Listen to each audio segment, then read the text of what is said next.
हरिः ओम्। नमः सर्वेभ्यः। अद्य भाषाप्रवेशस्य प्रथमभागस्य 27तमी कक्षार्थं भवतां सर्वेषां स्वागतम्। यं कमपि धातुं भवन्तः स्वीकुर्वन्तु, you can just take any धातु, एनी क्रियापदम् and tell 9 forms of that kriyapadam in past tense in lang lakara, and try to make 3 sentences on any one of the rows here. You can take any 3 sentences using on any of these rows and give the meanings. Okay, we'll do this exercise for maybe 10 up to around 10 sentences, then we will move on to the next one. अपठत्, अपठताम्, अपठन्। उत्तमम्। अपठः, अपठतम्, अपठत, अपठम्, अपठाव, अपठाम। उत्तमम्। छात्रः अपठत्, छात्रौ अपठताम्, छात्राः पठन्। अपठन्। So, student studied, 2 students studied, many students studied. उत्तमम्। अधावत, अधावताम्, अधावन्। अधावः, अधावतम्, अधावत। अधावम्, अधाव, अधाम। अश्वः, अधावाव, अधावाम, अधावाम। sir, uttama purusha will be adhavam. What will be uttama purusha ekvachan, sir? Yeah, adhavav, adhavama. Adhavam, adhavav, adhavama. Correct, sir? Okay. Ashvah, adhavat, ashvau, adhavatam, ashvaah, adhavan. अत्र प्रथमपुरुष एकवचने अधावत्, अधावथ न, अधावत् भवति चेत् तत्र मध्यमपुरुष बहुवचनरूपं भवति। अस्तु, अधावत्, अधावत्, अधावत् इति प्रथमपुरुषरूपम्। आम्, अस्तु sir. अश्वः, horse ran, 2 horses ran, many horses ran. उत्तमम्। what धातु? अपतत्, अपतताम्, अपतन्। अपतः, अपततम्, अपतत्, अपततम्, अपतत्, अपतत, अपततम्, अपताव, अपताम। अपतम्, अपताव, अपताम। अपतम्, अपताव, अपताम। अहम्, from सः अपतत्, तौ अपतताम्, ते अपतन्। उत्तमम्। He fell, they too fell, they all fell. उत्तमम्। अलिखत्, उत्तमम्। अलिखताम्, अलिखन्। अलिखः, अलिखतम्, अलिखत। अलिखम्, अलिकाव, अलिकाम। सा अलिखत्। Yeah, I would suggest others please recite or tell along with the participant actually. That will make you familiar with these forms actually. Yeah, please continue. सा अलिखत्, सा अलिखत्, ते अलिखताम्, ताः अलिखन्। अत्र आलिखन् अशुद्धमस्ति। अलिखन्, अलिखन्, it's alikhan, it's not alikhan. Okay, alikhan. Yeah. So Alikhat Alikatam, alikan. Yeah. Alikat, alikatam, alikan. She wrote, they too wrote, they all wrote. Uttamam. Akridat, akridatam, akridan. Akritah, akridatam, akridata. Akritam, akritava, akritama. Aham akritam. अत्र क्रीड अशुद्धम् अस्ति. Yes, yes. क्रीडताम् अक्रीडन्. Akridan. Akridah, akridatam, akridata. Akridam, akridava, akridama. Aham akridam, aham akrida, avam akridava, ayam akridama. I played, we two played, we all played. सम्यक्. अकादत्, अकादतम्, अकादतन्, अकादव, अकादतम्, अकादत, अकादम्, अकादव, अकादम, अकादाम. अहम् अकादम्, वयम् आवाम् अकादाव, वयम् अकादाम. उत्तमम्. I ate, we both ate, we all ate. अमिलत, अमिलताम, अमिलदन, अमिलन, अमिलदह, अमिलदतम, अमिलतम, अमिलत, अमिलम, अमिलाव. हाँ. Yes. Yeah. अमिलः, अमिलः, अमिलतम्, अमिलत.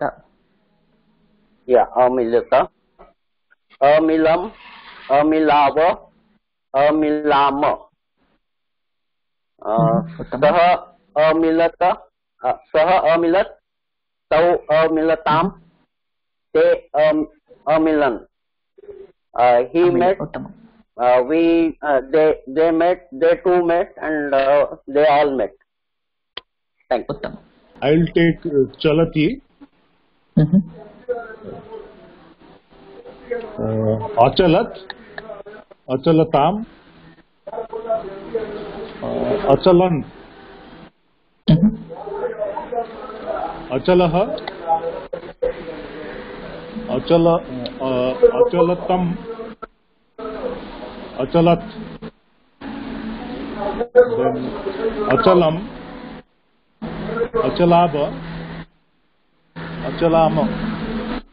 अत्र मध्यमपुरुष बहुवचने अचलत.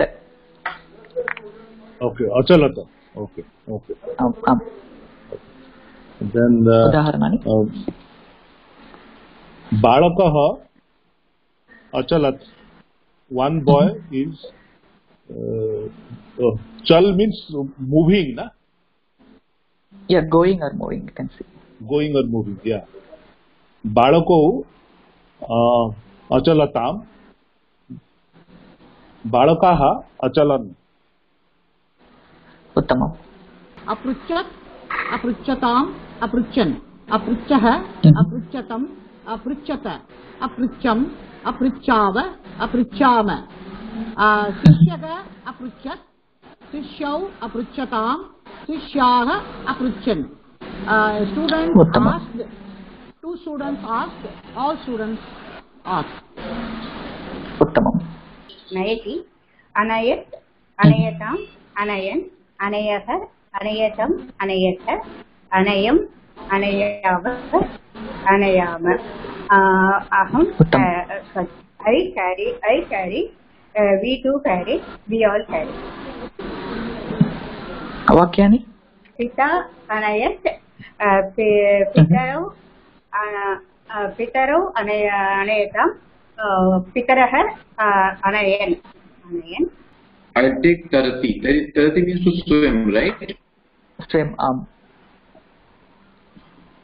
So, Atarat, Ataratam, Ataran. Ataraha, Ataratam, Atarat. Atarata. Atarata. Ataram, Atarava, Atarama. उत्तमम्. छात्रः अतरत्, छात्रौ अतरताम्, छात्राः अतरतन्. Students छात्राः अतरन्.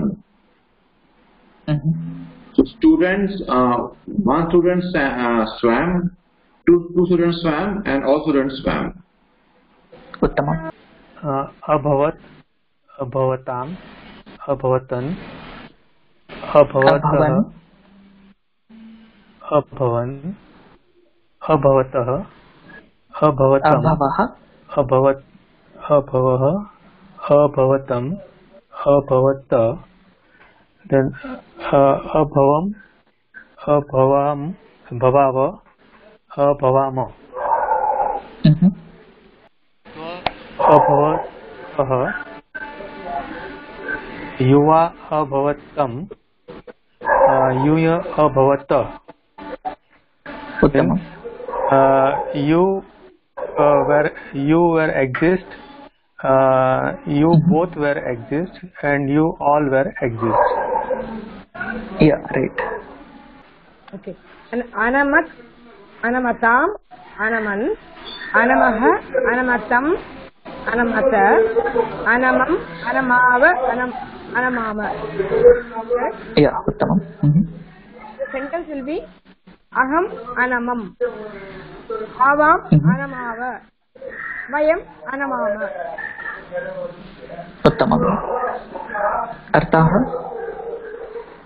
I bow, we all bow. I mean, we two bow, we all bow. Yeah, in past tense astu. Agachat, agachatam, agachan, agacha, agachatam, agachat, agacham, agachav, agacham. एक निमिषम्. अगच्छः, अगच्छतम्, अगच्छत, अगच्छम्, अगच्छाव, अगच्छाम. It's not euphorism. It's a full word, consonant. Yeah. Right. Agacham, agachav, agacham. It's not agachav. It's agachava, agachama. It's not m. Yeah. Agacham, agachava, agachama. Rama, agachat, Ramav, agachatam, Ramaha, agachan. Ram goes, two Ram go, Rama, all Ram go. Yeah, Rama went and two Ramas went and many Ramas went. I'm sorry. Yeah, astu. Avasat, avasatam, avasan.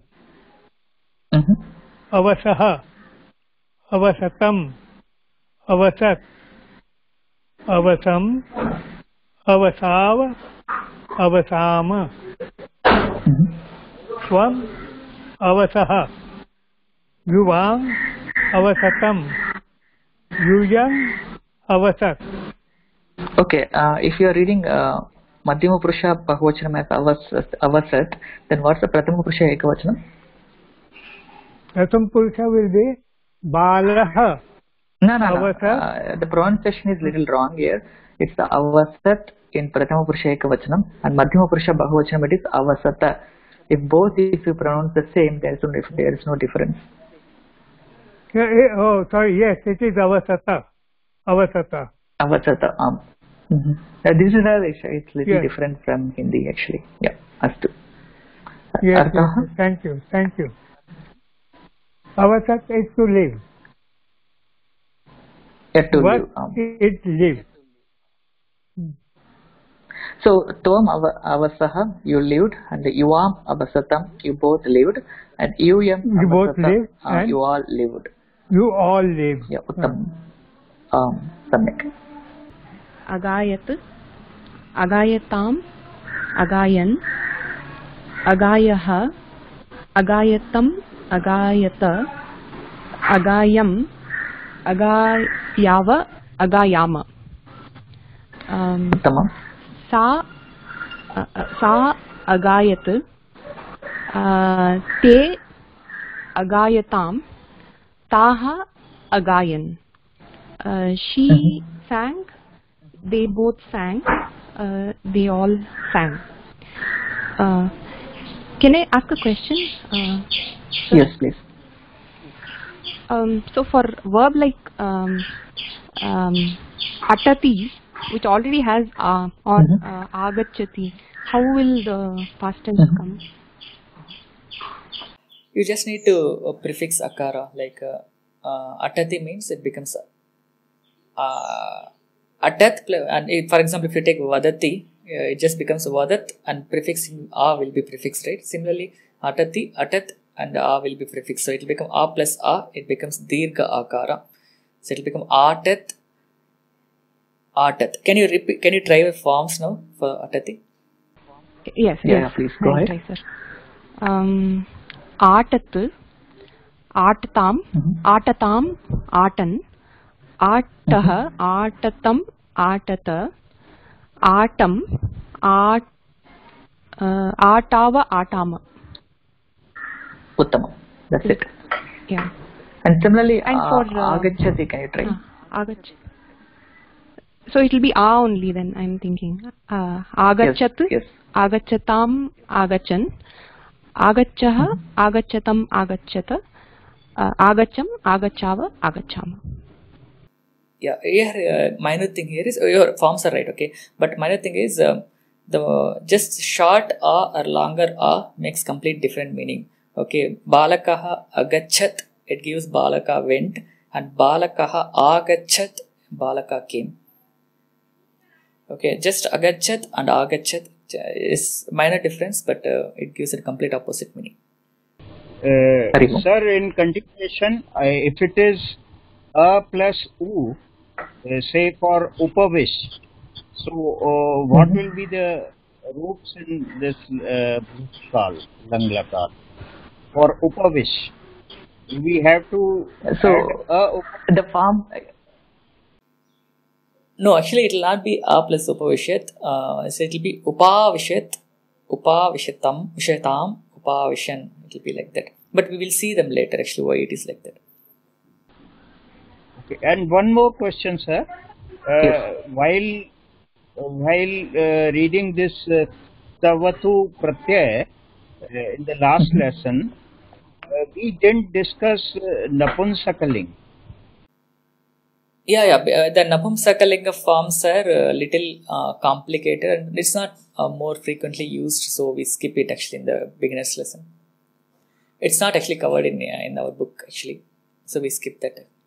But the napumsakalinga shabdas, forms are actually there. Fine. So maybe in that case, napumsakalingam, I would suggest you to use lang lakara. So for example, vahanam agachat, vahane agachatam, vahanani agachan. Ahasat, ahasatam, ahasan, ahasah, ahasatam, ahasata, ahasama, ahasama, ahasava, ahasama. Yeah, ahasam, ahasava, ahasama. Uttamam. Ahasama. Ramaha, ahasat, Ramau, ahasatham, Ramaha, ahasan. One Rama smiled, two Ramas smiled, many Ramas smiled. Uttamam, Samyak. And Sankshepa, we have started with the Bhutakala. Tavatu pratyaya prayogam vayam drishtavantah tatra bhukpustaka abhyasam api kritavantah tatheva langlakara prayogam arabdhavantah vayam tatra langlakare rupan navarupani bhavanti yatha puram latlakarasya navarupani tatheva atrapi rupani bhavanti tatheva agre vishesha kriyapadanam rupani tatha vishesha niyamaha niyamanapi vayam drishtavantah yatha अजंतादि धातूनां अजादीनां धातूनां भिन्न रूपाणि भवन्ति यथा अटति इच्छति एतेषां रूपाणि वयं दृष्टवन्तः तथैव तत्र तदनुसृत्य वयं फोरम् अभ्यासमपि अग्रे वयं करिष्यामः Yeah, that's all for today. Thank you for watching this video online. If there are any queries or if you want to interact with teachers or students, please log into forum.sanskrit.today and subscribe to this channel sanskrit.today to watch more videos like this, and share this video with your friends and interested people or group, and make use of the comment section below the video if there is any feedback or suggestions about this session or the series. And finally, click on the like button, and thank you all for watching this video. Let us meet in the next session. Dhanyavadaha.